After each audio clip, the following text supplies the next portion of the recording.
pessoal, quanto tempo não conversamos, não é, pessoal? Bom, não conversamos aqui no YouTube, né, gente? Porque lá pelo Instagram eu estou sempre presente. Por isso é importante vocês me seguirem por lá também, tá, pessoal? Os livros e filmes da Bá no Instagram. Tudo bem com vocês, meus queridos? Comigo tá tudo bem? Tá tudo tranquilo? E vamos voltar aqui, retomar com os vídeos, né, gente? Só um pouquinho que apagou aqui uma luzinha.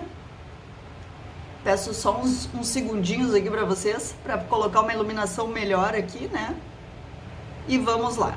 Qualquer coisa também, gente, que vocês escutem aí algum barulhinho, não reparem, tá? Porque é em pleno sábado e o vizinho simplesmente resolveu reformar o apartamento. Mas enfim, tá? Espero que não nos atrapalhe.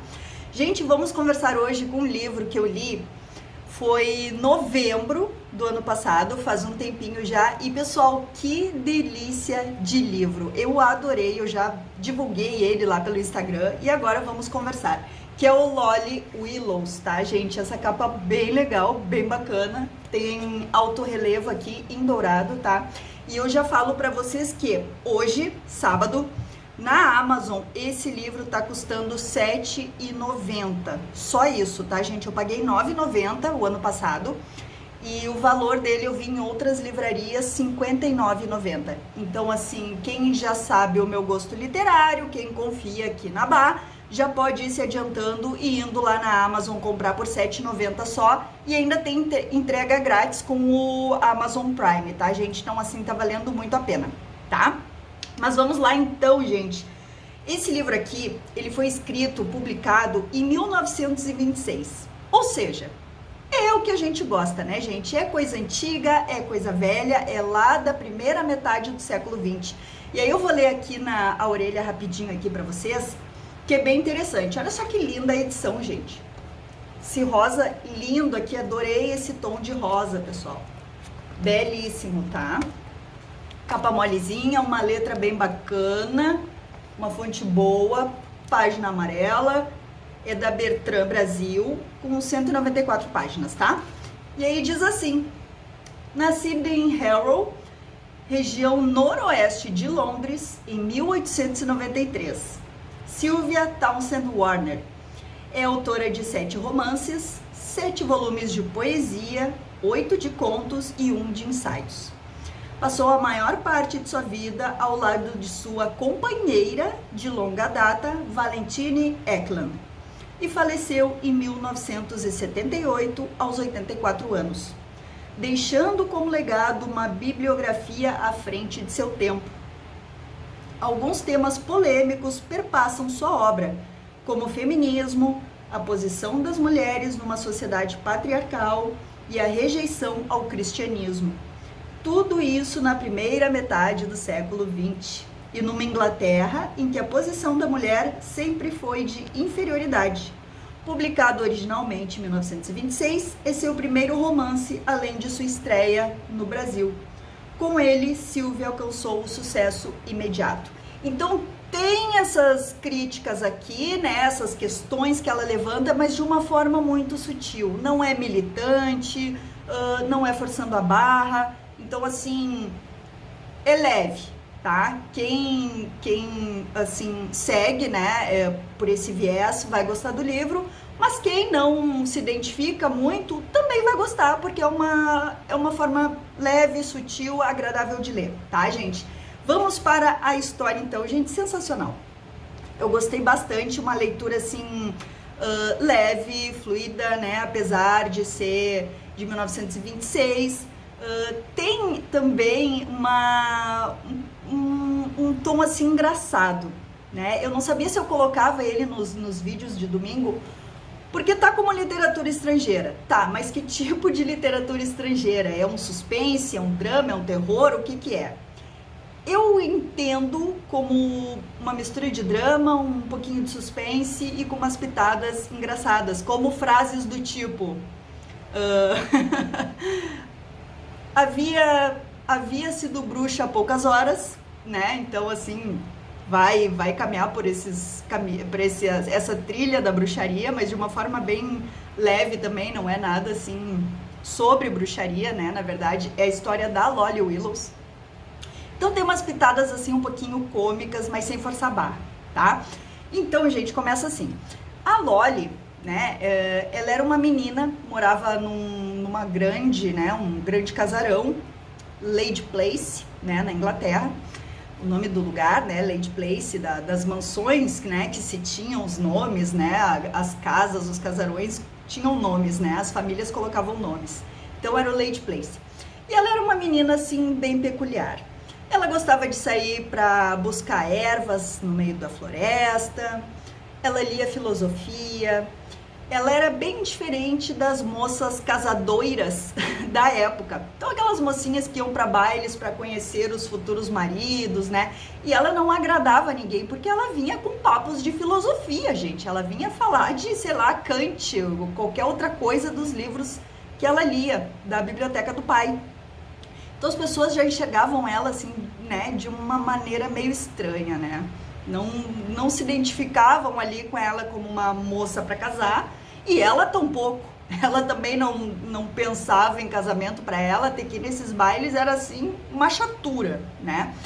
Mas então ela vai seguindo a vida dela ali com o pai, com os irmãos. Ela tem 2 irmãos. Os irmãos se casam, saem de Lady Place, vão morar né, em Londres e tal. E ela fica com o pai até os 20 anos. E o pai vem a falecer. Né? 20 anos não, 28 anos é ali a idade que o pai dela falece. E ela então fica órfã. A mãe já havia morrido quando ela era bem pequena mesmo, não me lembro agora, gente, eu li em novembro, né? Mas eu não lembro se a mãe morreu assim poucos meses depois do nascimento dela. Mas assim, ela foi criada mais com o pai, né, do que com a figura da mãe. Então aos 28 anos ela fica órfã do pai, né? Sem ninguém no mundo. E ela vai morar com um irmão em Londres, um dos irmãos. O irmão é casado, tem filhos, então ela se muda para lá. Ela herda, né, uma boa parte ali da herança do pai, então ela tem recursos, né, mas não vai morar sozinha naquela época, né, uma moça, ela era solteirona ainda, 28 anos, solteirona, então o que ia fazer? Vai morar com o irmão em Londres. E lá ela é a tiazona, a tia solteira, como se fosse mais uma mobília da casa, né? Então ela é a tia que cuida dos sobrinhos, que ajuda a cunhada a cuidar da casa, que prepara os bolos para os aniversários, que prepara os perus lá para ação de graças, aquela coisa toda, né? Ela não tem uma vida dela, ela vive para os outros, para ajudar os outros, aquela vida bem cotidiana, de dona de casa, de antigamente, né, gente? Então, mas ela fica inquieta com isso, sabe? Então tem um trecho aqui bem interessante que ela começa a analisar os parentes dela. Até surge ali um ou outro amigo do irmão, né? Mas não rola namoro também, eles se conhecem, meio que conversam, mas nada vai pra frente, ela continua solteira. Então tem uma parte que diz assim, até pra vocês já verem como é que é a escrita da Silvia, tá? Eles estavam num jantar, então, lá na casa onde ela, né, estava morando com o irmão. Durante o jantar, Laura estudou os parentes. Laura é a Lolly. Sentiu-se como se acordasse, imutável, de um sono de 20 anos e os descobrisse irreconhecíveis. Examinou-os todos, um após o outro. Até Henry e Caroline, que ela via diariamente, pareciam escondidos sob tudo que haviam acumulado. Prosperidade, autoridade e experiência cotidiana. Estavam carregados de experiência. Nenhum acontecimento imprevisto conseguiria lhes afetar o prumo, já que os dois haveriam de absorver e atenuar o eventual impacto. Se a caldeira explodisse, se um policial escalasse o muro da casa brandindo uma espada, Henry e Caroline controlariam a situação por meio da maciça experiência com caldeiras normais e policiais normais. Então é aquela vidinha que todo dia é igual, um dia após o outro, sem novidade, sem grandes alterações, aquela vidinha pacata, né, gente? Aí nós temos aqui duas epifanias, bem tipo Clarice Lispector, tá? Passados 20 anos, gente, ela fica morando lá 20 anos. Então, com 48, ela um dia sai para comprar flores. E ela volta, eu acho que são com gardênias. Ela coloca no quartinho dela e tal.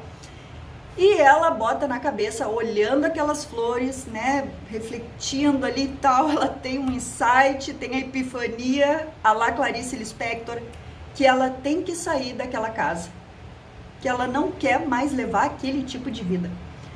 E começa a procurar, compra mapas de cidadezinhas interioranas, começa a estudar lugares, aonde ela pode ir, para onde ela gostaria de, né, aonde ela gostaria de ficar, até que ela acha uma cidadezinha afastada, que é Great Mop.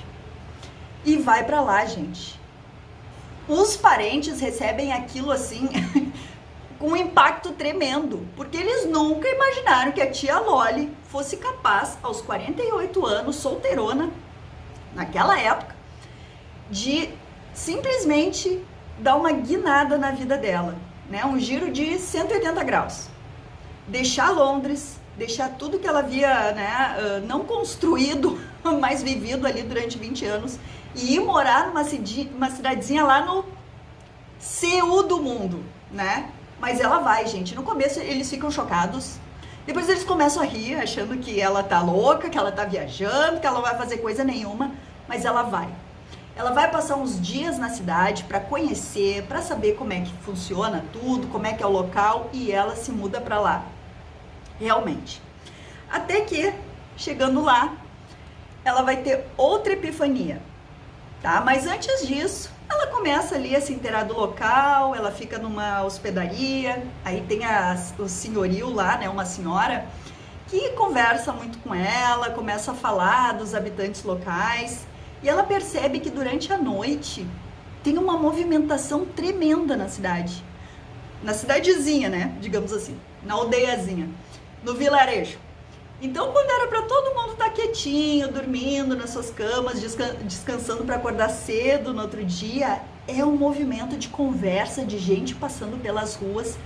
E ela fica assim, o que está acontecendo? 10 da noite, meia-noite, 1 da manhã, e eu tô ouvindo zoeira na rua. E aí ela começa a gostar mais ainda daquilo ali, né? E aí nós temos então mais uma epifania dela aqui, que ela vê um gato preto. Então ela entra dentro de casa um dia, tem ali um gatinho preto, ela começa a olhar para aquele gatinho e ela bota na cabeça que aquele gato, gente, foi enviado pelo diabo. Que aquele gato é o gato de Satã.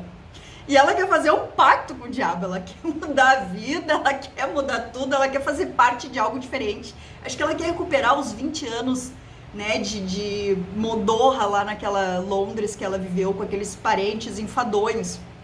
Então ela quer coisa nova. E ela bota na cabeça que esse gato é o gato do diabo. Então ela conversa com o gato, ela quer fazer pacto com o gato, ela quer virar bruxa. E essa senhora da hospedaria leva ela um dia, uma noite na verdade, para ela ver o que a cidadezinha faz. E ela vai, e é como se fosse um sabá. Ela vai lá, gente, nesse sabá. Eu não vou contar para vocês o que acontece, mas ela fica decepcionada com o sabá. Ela queria ver o diabo em carne e osso lá, incorporado lá em alguma coisa. Ela queria ver o capeta e ela não vê o capeta. Gente, tem umas partes muito bacanas e engraçadas aqui. Ela, coitada, ela fica decepcionada. E aí, encaminhando mais aqui pro final, ela tá lá já passando uns dias, então, né, já tá... Uns dias não, ela já tá bastante tempo lá. Quem surge pra morar lá, gente? O sobrinho dela. Ela fica indignada, ela fica pé da vida, porque ela queria se livrar de tudo em Londres, e a peste do sobrinho vai lá. E vai morar lá, e começa a visitar ela, e ela já vai ficando assim, sabe, indignada com aquilo, porque não deixa a mulher em paz, e estão sempre lá visitando ela, e até que o sobrinho realmente vai morar lá, vai se casar com uma menina do lugar, e aí que ela quer mesmo um pacto com o diabo, para se livrar de tudo isso. Gente, um livro sensacional, pelo valor, gente, ó, R$ 7,90 hoje, sábado, tá? Eu acho que vale muito a pena. A leitura é super rápida, um livro fininho, menos de 200 páginas. E eu achei, assim, uma delícia. Não é, nossa, um grande clássico, um livrão, mas eu acho que vale demais a pena. Passa o tempo, assim, diverte a gente, sabe? É uma história muito gostosa. Tá bom, pessoal? Fica aí a dica. deixem o dedão pra cima aí, sentem o dedo no likeão e me sigam lá no Instagram também, tá, pessoal? Os livros e filmes da Bá. Nos vemos no próximo vídeo.